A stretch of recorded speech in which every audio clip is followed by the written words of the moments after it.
Today we're going to talk about Lightyear, the forthcoming movie based on the Buzz Lightyear character, his origin story, and unfortunately, we're not talking about plot points. Well, kind of.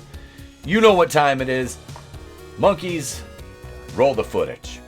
If a lot of people love each other, the world would be a better place to live. Yeah, that works. I like all right. that a lot. Okay. All right, moving on. Hey, what about Tulip?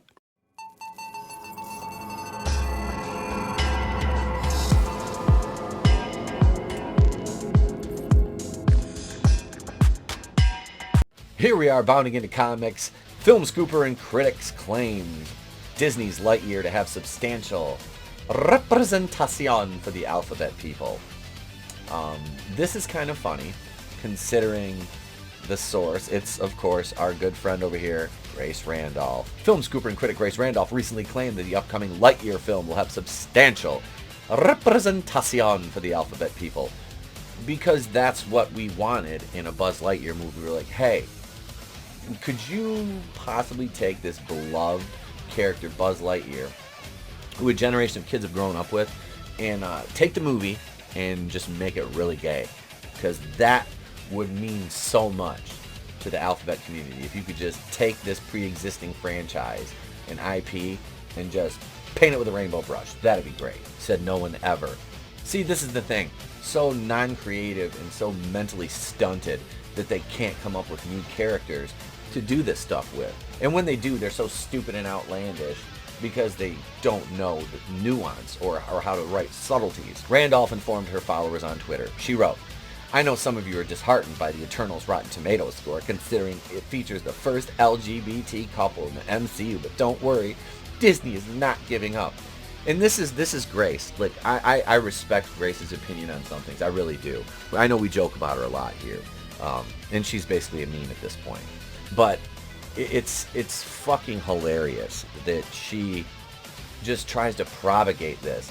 And she acts like the act of shoehorning bullshit into movies is so important. Like, it's so important. Oh my God. It's so important to see this represented. It's like, I've made this point a million times. Since when are people so imaginatively challenged that they can't see themselves in any character unless they look and act exactly like you? Think about that. How devoid of imagination and creativity you have to be to say, well, if it doesn't look like me, I can't identify with it. Are you stupid? Because I kind of think you are. I grew up watching all kinds of different movies, cartoons, shows, and very rarely was I like any of the characters that I saw on TV or that I enjoyed or I really got behind and was like, wow, this is one of my favorite. Very rarely, like, Mr. T from the A-Team. Blade, Gonzo from the Muppet Babies when I was a little kid. It's like, wow, I don't have a big, well, I kind of do have a big nose, but I'm not blue. But it just, you see what I'm saying? It's like, these people are just like, and I don't care, like, if you're gay. It doesn't matter. But don't make that a selling point or a main point for a character. If that's part of who they are, weave it into the story. A great example of this is the Chucky show. The marketing leading up to that show would have had you believe that this show was going to be out waving the fucking the pride flag every episode. And it's like, yeah, the main character is gay. But you know what? There's so much more to him than just that. It's like, it's there, and it's in the story, and it makes sense. So everybody's just like, okay, this is a normal kid who's struggling with his identity and happens to have a serial killer doll. Possessed serial killer doll. That's how you do it right. And God bless sci-fi. They went out and they got Don Mancini, the original creator of the Chucky franchise, the writer, creator, and he knew how to do that. See, these people, Disney, they don't know how to do that. That's why Eternals is like, people like Grace, representation. It's representation. Oh my God, representation. Chloe Zhao's and well, Disney was like, oh, yeah, let's go out and get a diverse director who's never done a tentpole franchise movie and only done auteur, indie shit. I'm sorry, I don't care about half these indie films. I don't care. I don't. Spare me. I don't care.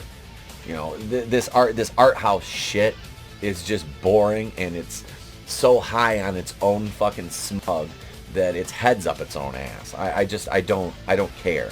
And Chloe Zhao already burned her bridges in China. You know, with all her comments about growing up there and the government. It's like, why did Disney ever think they would get a Chinese release with this? They made Shang-Chi specifically to be released in China, and China was like, stupid American! Shang-Chi wasn't a good movie. I don't care what Rotten Tomatoes said. Shang-Chi is basically, I will sail the high seas and watch Eternals, like I said, unless my wife drags me to see it, which I don't think she will, because we watched the trailer together and she was like, what is this? I'm like, exactly, it's 10 characters nobody fucking cares about. But back to the topic at hand here, Buzz Lightyear. She says, I hear there is substantial LGBT representation in Lightyear as well. Not Buzz, another character. It'll probably be the female character, will probably have to be the lesbian! Disney announced the Lightyear film back in December 2020 during their Disney Investor Day 2020 presentation. During the presentation, Pixar Chief Creative Officer Pete Docter explained the film, saying, at a first glance you might think this is a Toy Story film. Well, not so fast. He continued, see, back when we created Toy Story, we designed Buzz Lightyear with the idea he was a toy based on some really cool character from an epic blockbuster film. Well, all these years later, we decided it's time to make that film. Directed by Pixar vet Angus MacLane, co-director of Finding Dory, Lightyear is a definitive origin story of the original Buzz Lightyear. And it reveals how this young test pilot became the space ranger we all know him to be today, Doctor stated. See, that sounds like a fun movie. It really does, because Buzz Lightyear, okay, my son is 6. He still plays with Buzz and Woody. Like the kids, when I work the school I work at, I still see the kids playing with Buzz and Woody toys. So it's like, this is still an impactful franchise that a new generation of kids, because of parents like me who grew up with this, are, you know, getting to show to their kids. The photo right here. And this is a cool visual. Releasing June 17th, 2022, Disney and Pixar's Lightyear is an all-new original film that represents the definitive origin story of Buzz Lightyear, the hero who inspired the toy. Introducing the legendary Space Ranger who would win generations of fans, featuring the voice of Chris Evans as Buzz, which I have my problems with. The sci-fi action adventure is directed by Angus MacLane and produced by Galen Sussman. The film's director Angus MacLane states, Lightyear really is a story that's very personal. It's meant to be, more than anything, a really fun movie in the way that I work in movies because I like movies. I like watching movies, and I really want it to be something that's enjoyable and fun, and it would just stay with you, and it would just be something you would go and see again. He added, that sense in movies like when we were kids, Lightyear is a love letter to the process and a love letter to movies. The Toy Story franchise, which the Lightyear film is a part of, given it's being described as an in-universe movie that Andy would have seen that inspired the Buzz Lightyear toy, is not known for including LGBT content in films. However, Disney did add a homosexual couple in Toy Story 4. When Bonnie is dropped off for orientation for kindergarten, 2 women are shown giving a hug to a young boy. This is the kind of stuff here I would see and be like, okay, cool. They're parents. Awesome. They're 2 people, humans, adults who are in love. They're dropping their child off. I don't see a problem with that whatsoever. What I see is people reeing over a scene like this that's a blink and you'll miss it scene. Much like the way they did with Onward, with the lesbian police officer scene, where she said, my girlfriend's kids have me pulling my hair out. And that's all she said. And people are like, oh my God, it's woke. If you think something like this makes a movie woke, I want you to ring your call button and Tommy will come by with a tack hammer and hit you in the head because you're a fucking retard. This is not woke. This is life. There are lesbian couples. There are gay couples. They have children. That doesn't make something woke in entertainment, and it doesn't mean that they're, you know, weirdos in real life who are hurting the child or harming the child. You know, if they're doing their child justice, they're telling their child, we will love you no matter how you grow up or who you grow up to love. Child may be gay, maybe straight, maybe lesbian, whatever, maybe bisexual. We're going to love that child no matter what. We're not going to push anything on that child. You know, it's not like I'm a parent. It's not like I'm telling my son, you know, you have to be straight, you have to be straight. I let my son live and be a kid. You know, if he asks me a question, I answer it, but I let him live and be a child. I'm not going to indoctrinate my child into anything. Given whatever my political views are, I will not impose them upon my child. That's wrong, because that takes away their autonomy and their ability to choose what they want to be and who they want to be. It's your job as a parent to educate. That's your job as a parent. That's your fucking job. It's not the school's job. It's not the state's job to raise your kids. It's your fucking job. You made the decision to bring a life into this world. Now it's your chance. It's your obligation. That is your job, is to be an educator, a parent, and not a friend. You could be a friend, but you need to be a parent and an educator first. You need to teach your child how to be a good person. That's nobody else's job but yours as a parent. And teaching your child to be accepting of other people's lifestyles in other races, creeds, religions, that's your job. Not to indoctrinate them to hate people. That's unfair to a child because that takes away their ability to choose. The same couple were also seen after kindergarten orientation ended with the young boy showing off his art project to them. See, these are just sweet family moments right here. Toy Story 4 faced criticism for the inclusion of homosexual couple in the film from activist group 1 Million Moms. That's stupid. That's asinine.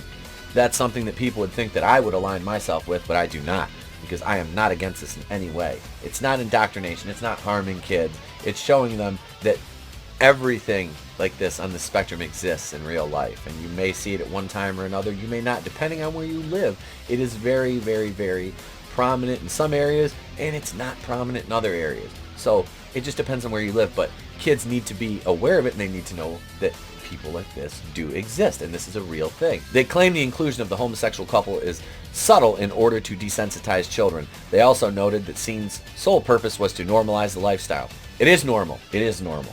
That is normal. Don't let anybody tell you it's not, because it is. The group concluded their criticism stating, Disney should stick to entertainment instead of pushing an agenda and exposing children to controversial topics. They then encouraged people to sign a petition stating you will continue to no longer trust Disney since their actions have veered away from the family-friendly entertainment. There's many more reasons to veer away from Disney for their, supporting BLM. Yes, veer away from Disney for that, because that's a Marxist organization. The thought behind it is not. The actual organization is run by Marxists. But Disney's a racist company. It is. For all their virtue signaling, they're very racist. So don't buy into their bullshit. But this, honestly, and that's the thing, it sucks because and I'll probably take my kid to see this. I'm not a boycotter. I'm not. If I choose to not watch something, I don't expect people to champion my cause. That's just me, Like, I'm not going to, theatrically see any more Star Wars movies or I don't. I don't want to. There's nothing for me anymore. The original trilogy and the prequels, cool. But stuff like this, if my son says, hey Dad, I want to go see Lightyear, I'll be like, let's go see Lightyear, bud. If you want to see it, let's go see it. There it is, folks. Grace Randolph claims Lightyear will have even more alphabet representation, and she's so sorry that Eternals failed. It failed because this movie was important, not because it added to the Marvel mythos, but because it was diverse and inclusive, which is the most important thing in any movie. You guys know that's bullshit. I know it's bullshit. Now it's your turn. Now it's your turn, folks. Let me know what you think in the comments section below. It is your turn to opine. If you wish to opine, please refrain from being mendacious. There's a word for you. Actually, I don't care.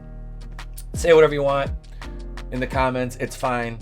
It's fine. It's all fine. We're all fine. Just a weapons malfunction. Also, if today's the day, I've earned it, ladies and gentlemen. Please subscribe to the channel. We're at 829 subscribers. We're making that last push towards 1,000 and the big M, monetization. Yes, so they can take it away because I'm a toxic white male. So subscribe to the channel if you're so inclined. Do me the big favor and hit that like button for me. Also, on your way out, share the video and don't just do that for me. Do it for all your other favorite YouTubers as well. Until next time, which is tonight, 8:35 Eastern, myself, Tony ToneDef, the Rookie Critic, and Black Angus Reviews, right here for Going Rogue episode 42. Once again, 8:35 Eastern on the channel. Join us. You will be entertained. Until then, though, I'm Etepo Queen of the Place to Be Reviews. I've been here with all of yous. If I don't see you, have a great day, a pleasant tomorrow. I'll catch you on the next one. And remember, it's always better to burn out than fade away.